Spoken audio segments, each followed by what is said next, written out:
Greetings, Deadites! Alright, so, as you can see, we are assembling Brett's Necronomicon. So, we've got our cover. Again, came out gorgeous. Layering up the different washes really gives it the depth that we wanted. Added the ear, as we said we were going to. It opens up beautifully. And we've started the weathering process. Now, these are still a little bit damp, so they are going to come off looking a little browner than we want. They will dry and look a little lighter. So I'll bring it back to mine. And again, a lot of the base does come through. It is a wash, so it's not a fully wrecked thing here, so it's not going to be that brown all the time. You can see I'm working on wax paper. It gets a leather-like quality after you do as many pages as I've done. I did all the pages. I have done a video on how to weather and how I do it before. I've actually done several videos. I am not doing it again. So I'm not going to do a time-lapse video of me doing all this damn stuff. But I did save the final page, the last page, and the last page. The pièce de résistance, as you will. Resistance? Pièce de résistance? I don't speak French. The final page, which is, of course, Ash with the boomstick in the behind the Castle of Kandar behind him. There is extra text that goes down here. I chose to get rid of it because I'm going to weather the shit out of this page, and I just wanted to let the focus be this thing. So I did take a liberty, but it is fairly Tom Sullivan-esque. As I mentioned, the art style that I went with is very Tom Sullivan-esque. I like to pay tribute to that. And again, just for the record, I am not selling this. This is being gifted. This is my own time, money, and effort being put into this as a gift.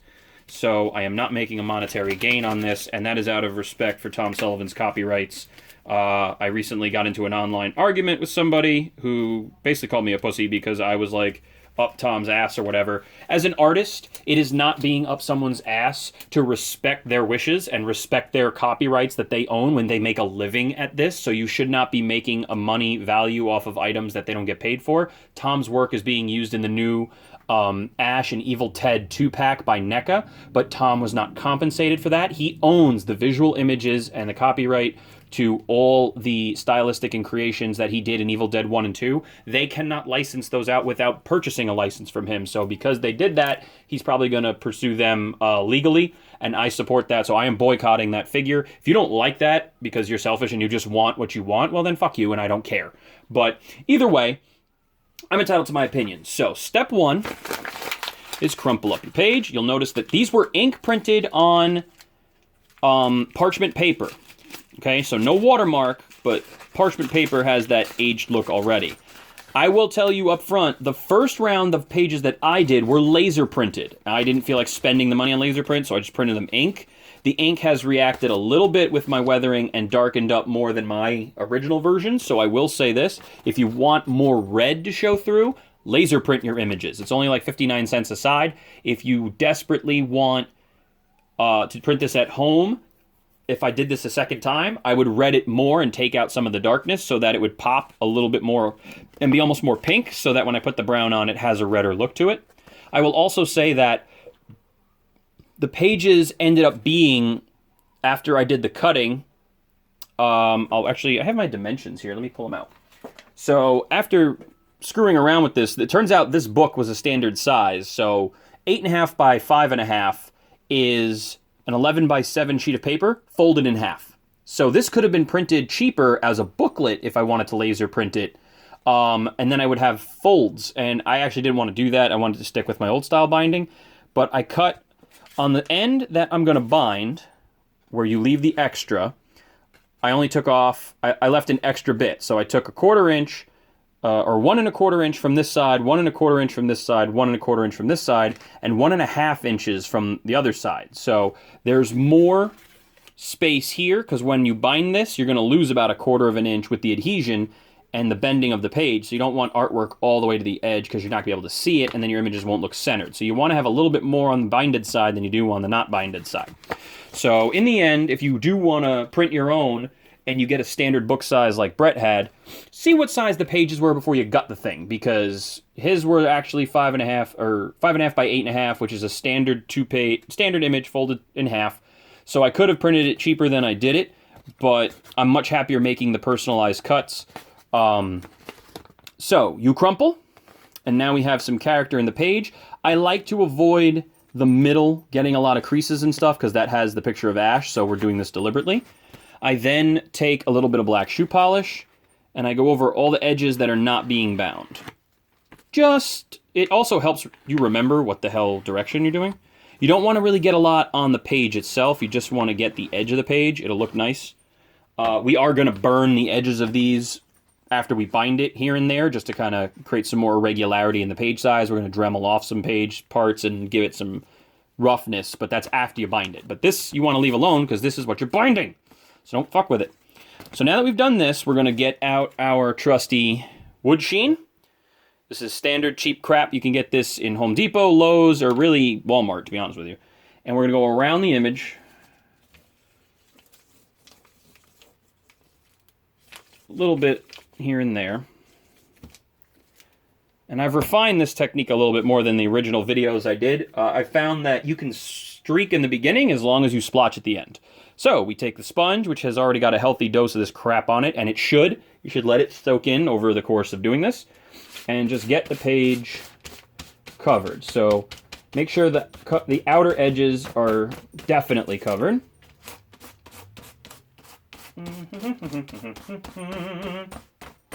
Try to cover up as much as you can. Okay. Flip side. This side, we actually want to go a lot darker because it's the back end. So we really want this sucker to have a lot. So this is going to be very heavily covered. Because I like the back ends to be really, really, really worn to shit. Because they're leaning up against the flesh of the book cover, so they would get a lot of that. The hammer technique gets you some character splotch. Then you're going to go over it with the sponge and just sort of smack it. Okay, really dirty. Really looks nice when you do it that way. We're going to flip back over to Ash because we need to add some character to the tops. Get the curve of the sponge there so it kind of goes around it a little bit.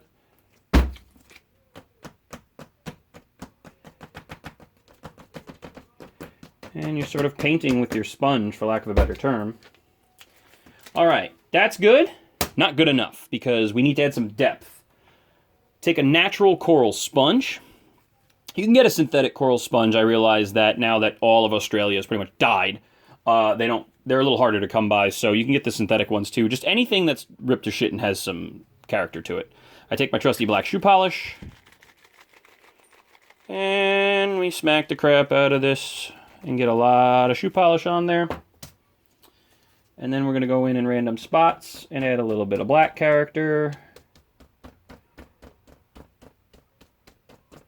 Just enough so that we see there's two colors happening here. Peel this sucker off.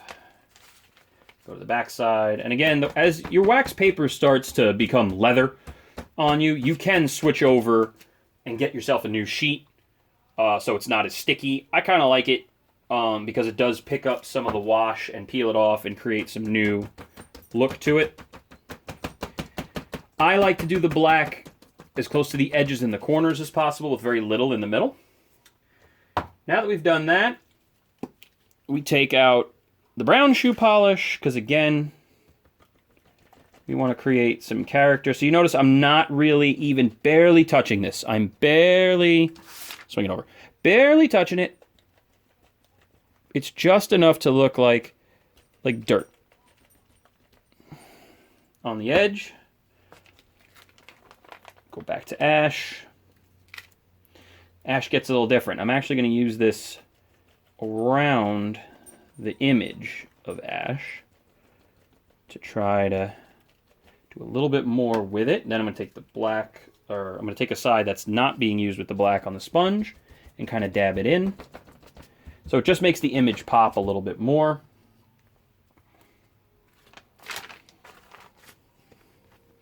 And there you go. That's how you make yourself, well, see that? right where the explosion is, there's absolutely no weathering. That looks weird. It kind of looks like we're highlighting his schwanz. I don't like that. So we're going to change that. I'm going to go in with a little bit of this.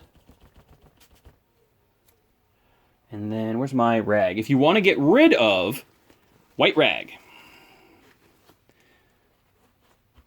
White rag. There we go. Now that's a little dirtier, and now it doesn't look like it's like, hey, check out his junk. So I did leave, if you notice, his face is white. I did that on purpose, so I didn't put anything over that. And now we have what appears to be nice, aged page. I will say this one last time as far as the coffee aging thing goes. Yeah, you want to do that, knock yourself out, okay? But here's the thing.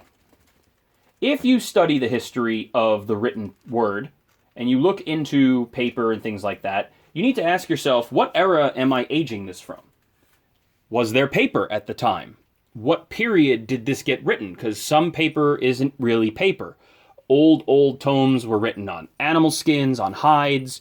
You can create paper by pressing lots of different things other than what we standard know as paper and pulp and things like that. So, yeah, it's cool if you want to age it and make it look like something from 1700, like Benjamin Franklin wrote on, or what the Magna Carta was written on in 1300, which is more scroll-like, papyrus, different things. But you need to figure out what you want your pages to look like. What era was this written? This is BC something or other, supposedly, so it's probably not going to be paper. They didn't press paper, I think the Egyptians were the only thing that had anything close to paper, and that was really like a linen. It wasn't even like paper. It was really thick and texturous, and it was ugly looking. So if you're going to age paper and you want to make a necronomicon, I advise not using the coffee method, because it just makes it too modern looking. It doesn't make it look old enough. This old, aged, crappy look is way better. That's an opinion. You don't have to like my opinion, but if you don't like my opinion, then don't fucking watch my video. I don't care. It's my job. I can do what I want. So, now that we have completely weathered and taken care of, I gotta get some of the black off this thing. Ugh, sponge, you're gross. So, now that we have completely beat the crap out of my workbench building this over the last couple days, brand of shoe polish, the brand of wood sheen that I recommend, standard parchment paper. All right. As you can see, after layers and layers and layers of this wood sheen, you end up with a really interesting texture and look on your wax paper. To be honest with you, this would not be too shabby to weather and do for something really old and like parchment-like, because wax paper is very translucent, so when you put the washes on it, you really get a lot of that translucency to it. So kind of an interesting thing with that. I almost don't want to throw it out, but maybe I'll try something later with it. So we bring this sucker back in. We have our pages. Last step. And I realize we're going on like 13, 14 minutes here, but it's important, damn it. Blood. Gotta have blood. Very little. Don't go crazy with it. So whip it around. Then I like to take the page and give it a little of that. Give it some character. Take your white rag. This rag kind of sucks. Let's go to my blood rag. Just sort of grab it. A little bit of blood. The Tom Sullivan copyright page. Ever popular, ever important.